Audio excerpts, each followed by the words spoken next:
আল্লাহ যদি দয়া করে আমাদেরকে মাফ না করে, আমাদের বাঁচার কোনো উপায় নাই। আপনি কি ভেবেছেন আপনার নামাজ দিয়ে আপনি জান্নাতে যাবেন? আপনি তাহাজ্জুদ গুজার, সেজদা দিতে দিতে কপালে দাগ ফেলেছেন, এটা আপনারা জান্নাতে নেবে না। আপনি এলাকার সবচেয়ে বড় হাতেম তাই, দানশীল, এই দানের ভরসায় বসে আছেন, কশিন কালো না।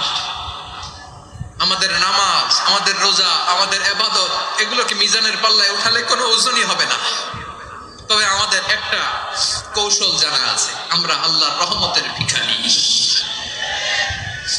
আমরা সেদিন আগেই গুনার স্বীকৃতি দিয়ে দেব। আমরা বলবো, আল্লাহ তুমি প্রশ্ন করার আগে তোমার একটা কথা বলি, আমারে কিছু জিজ্ঞেস করো না, আমি সব করেছি।